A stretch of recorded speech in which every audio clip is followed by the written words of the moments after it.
Hello hackers, welcome to Hackers Breaking 90, the channel where I can teach you how to break 90, break 100, or just get better at golf. Today we are playing holes 4 through 6 at the beautiful Clare Golf and Country Club in Little Brook, Nova Scotia. I have another video which you can see right down there in the card called the first 3 holes, where I played holes 1 to 3. You're warmed up, you're playing golf, and hopefully you got through the first 3 holes in half decent shape.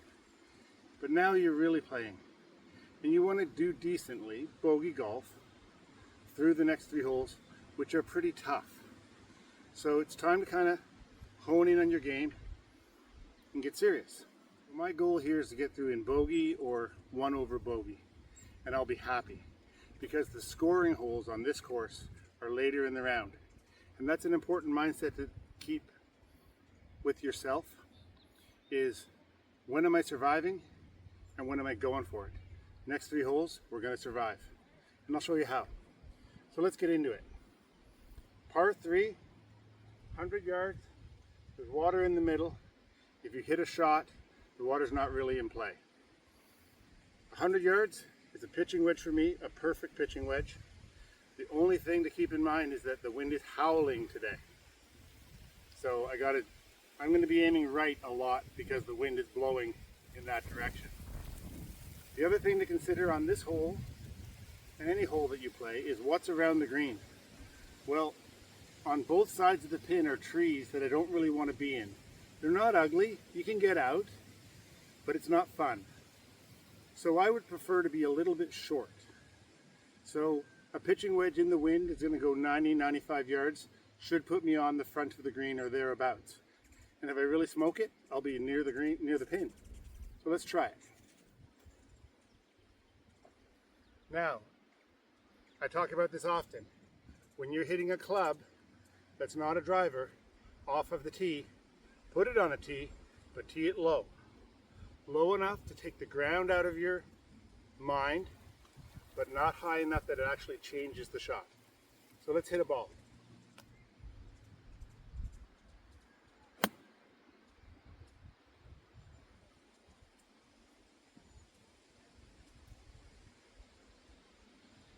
Okay, that was a pretty weak pitching wedge, went about 85 yards.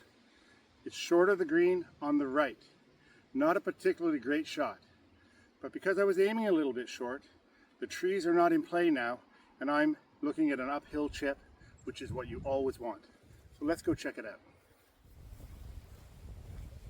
Okay, here we are. Like I said, I hit that pitching wedge about 85 yards, not great. A little bit to the right. Over there is a tree that is not in play. I have a straight shot to the green. Even after hitting, not really a very good shot. My strategy of not playing into trouble worked, but I kept the opportunity of getting a par in the equation, at least on the tee. But now I'm thinking bogey, and it should be a bogey. So I'm going to chip. But I'm going to use a 9-iron. I'm not going to use a 7-iron. There's a lot of theory, you can find it up on the internet, about toe down chipping using a 7 or an 8 or a 6. You can do that, and it's a good strategy. You can try it. I recommend trying anything that you think is going to work for you. But for me, I'm going to use a 9. And the reason is I want the loft because it helps me control the distance a little better, but I don't want to muck around with a 52 or 56 on such a delicate chip, because the chances of decelerating and chunking are very, very high.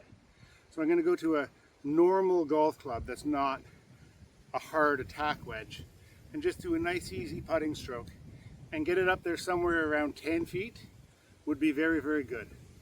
Okay, and I'm putting uphill, chipping uphill, so I'm going to give it a little bit of a oomph.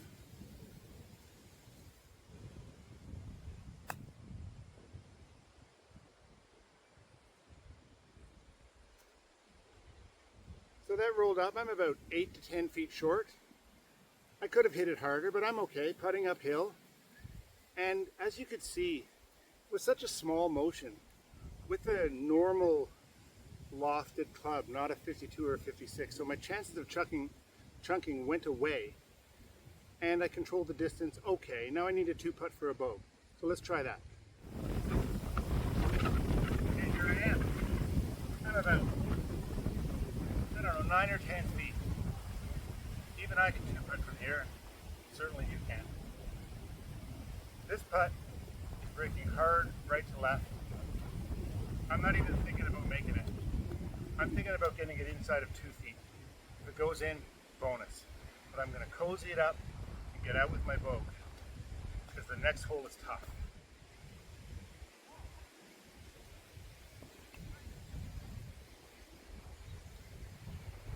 Left it on the amateur side. 4. Let's go see what number 5 has in store for us. All right, here we are on number 5. Number 5 is a tough hole. It's a par 4, 400 yards uphill.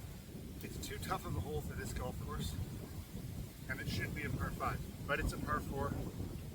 Truth be told, the par doesn't really matter. I want to get out of here with a 5 or 6 at worst.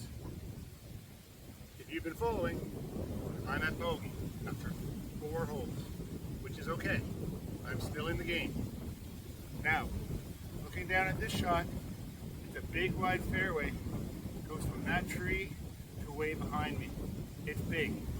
The only thing to keep in mind here is the wind is howling today from that direction. So I'm going to aim over the tree. But there's a fairway behind the tree, there's tons of fairway left. The wind's going to pull it back into the fairway. Truth, it's time to let the big dog eat. That's exactly what I'm going to do.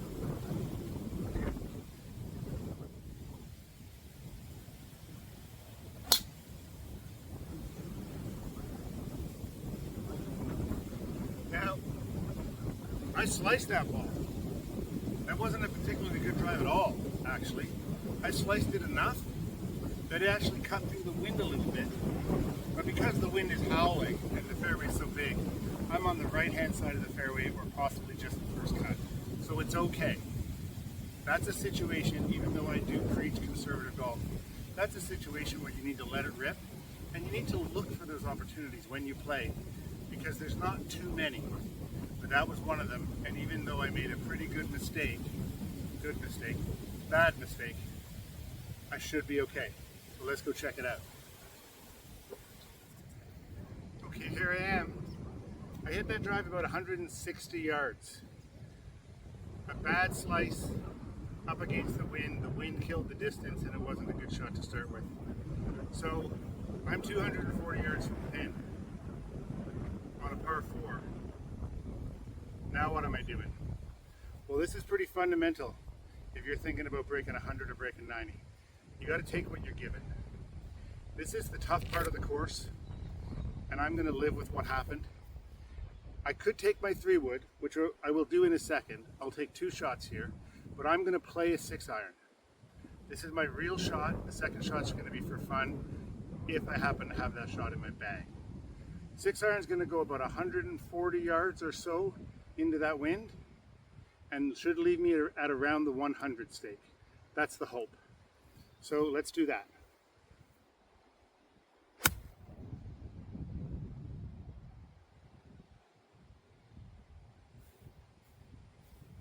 Okay, that ball popped on me a little because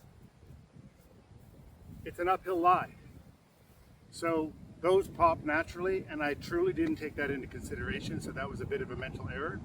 So I'm left with about 120, lie in 2. We'll deal with that when we get there. But for now, I'm going to hit another shot, my 3-wood. If you happen to have a decent 3-wood in your bag, you can try this. It's risky, because the 3-wood's a much harder shot, but what the heck, let's try it.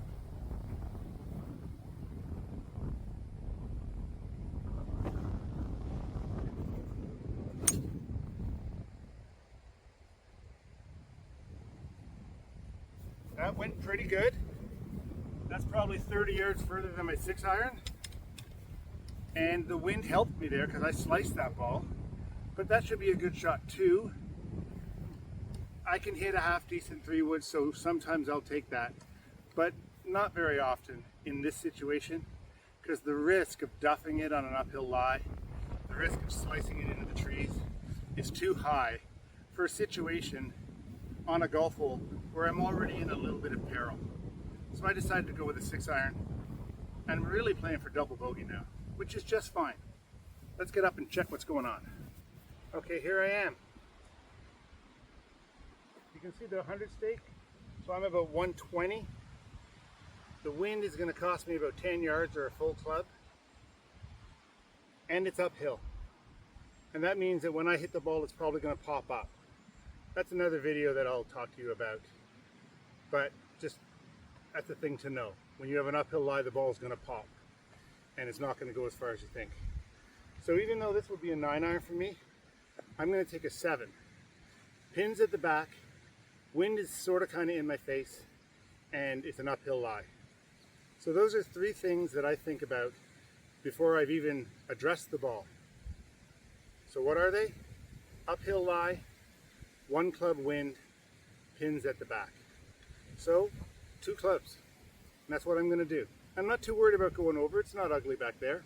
I want to get up sort of kind of around the green on this shot. Keep in mind I'm lying 2. So I just want to hit a half decent shot and get somewhere near the green, chip on, and 2 putt for my double. Did I say that out loud? Yes, I did. I'm playing for double. And I'm okay with that because this is a brutal golf hole. So let's go.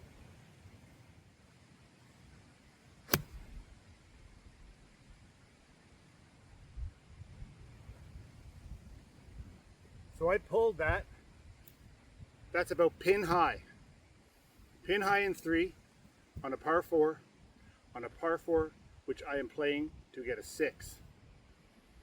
So everything's under control, and we're getting through this tough part of the course because the scoring holes are later. See you up there. Okay, here we are.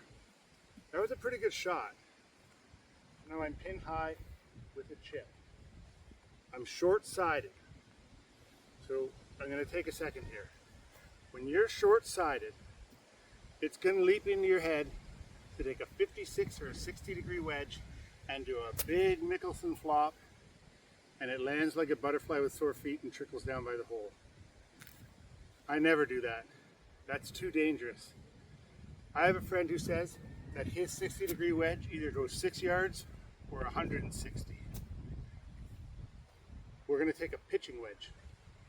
I don't want the trouble of a 52 or a 56, but I need the loft. And I'm just going to throw it on about 2 or 3 yards, and it's going to trickle 10 or 15 feet by because the green runs away. But I'm going to get on because I need 2 putts for a 6. So that's what I'm going to do. Let's try it.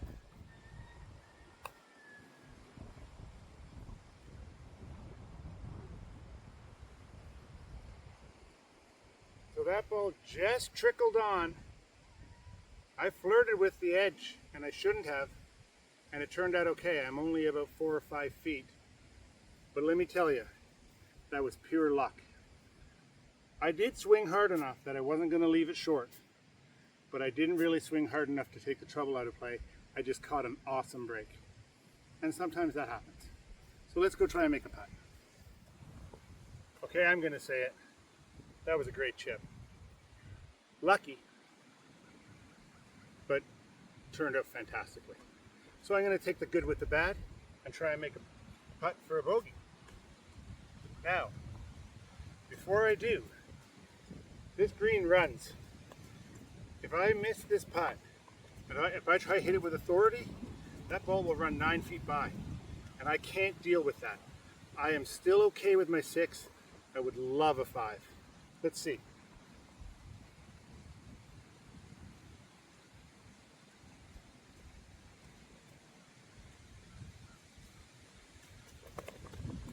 I just touched that ball and it rolled 6 feet by. Well, 4 feet.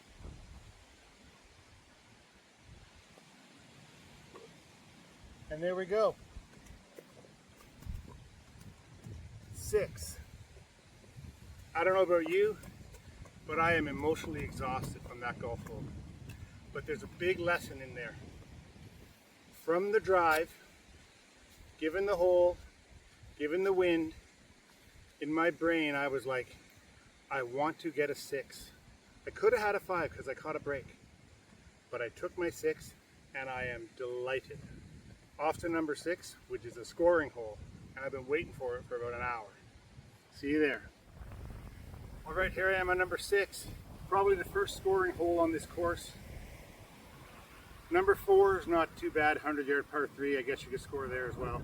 But every other hole, taking your bogey is good, and that last hole, as I mentioned, took a lot out of me. So what am I doing here? I'm looking at a big wide fairway. I got the big stick. I'm not going to swing too hard because it's a 400-yard par 5. So my drive only needs to go 200 yards.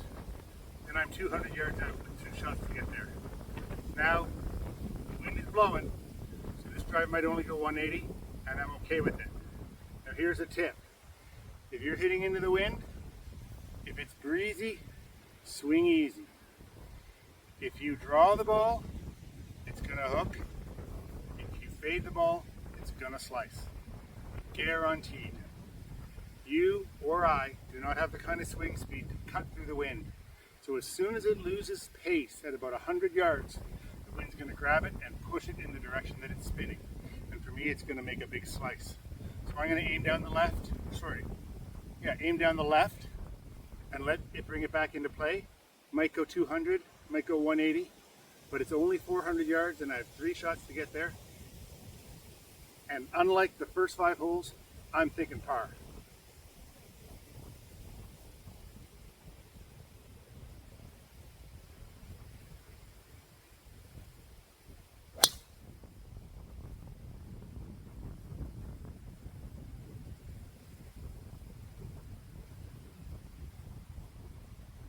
When it's breezy, swing easy. So here I am. That drive went about 160, 170. That wind is harsh. Before I go any further, I want to say this. You're watching me play golf, so I'm talking about all the things that I'm facing. But what I'm hoping for is that as I do that, you're thinking about your game and what your shots are, what your go-tos are, what your tendencies are, and trying to apply them to all the different situations that happen on a golf course. And I can tell you, when I film these videos, I don't know what's going to happen on each hole. I just play them and then talk about what to do in all of those different situations. So I hope it helps, and I hope you can think about your game while I'm playing mine.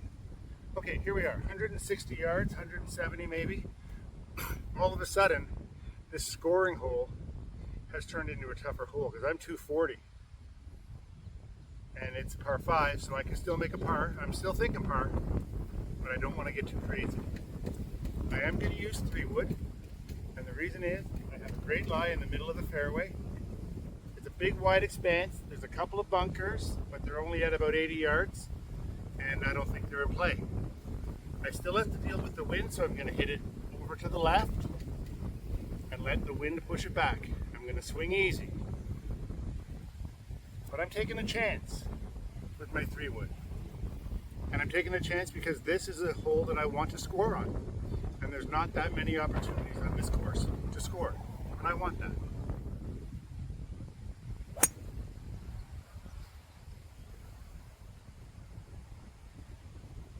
So I semi-topped that 3-wood, semi-drop kicked it. It wasn't really a great shot, but I did get the club on the ball.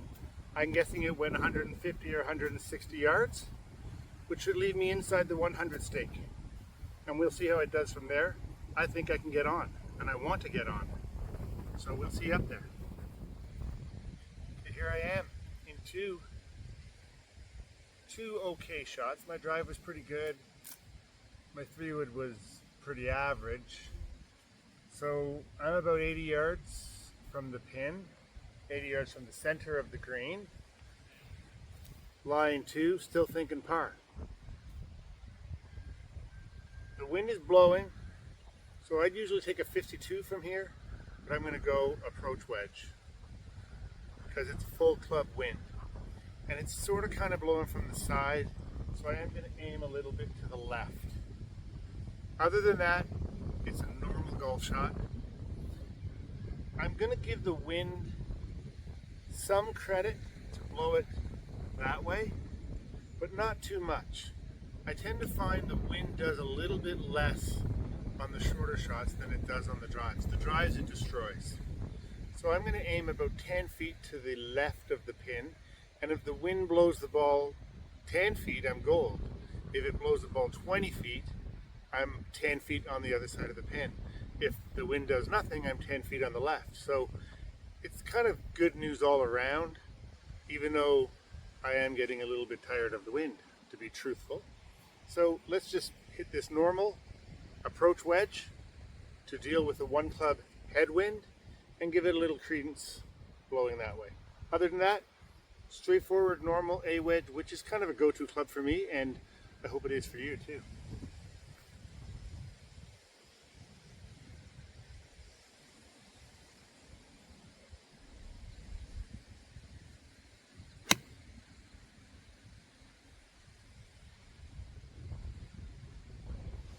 So that was a pretty good shot.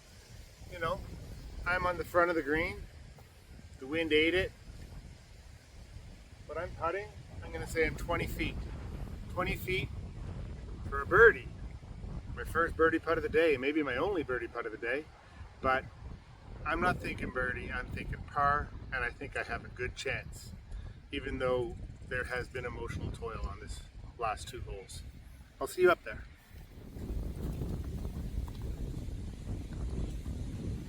Okay, here we are. I'm about 15 feet. 15 feet uphill. That's a pretty easy putt.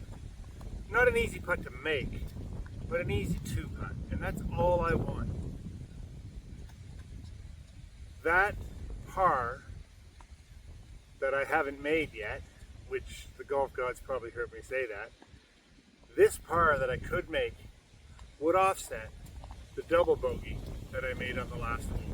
So I really want this, and there's nothing wrong with that. Expectation setting is really important. Sometimes your expectations should be low, and sometimes they should be high, and this is one of those times. So let's see if I can cozy this up there and get a par.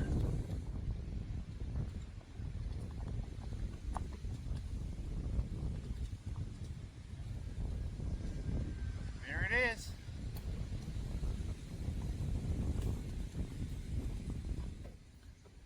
So that's it for holes 4 to 6. The next 3 holes, I am 6 holes through my round of 18. I hope you got something from those last 3 holes that we just played together, or I feel like we played them together.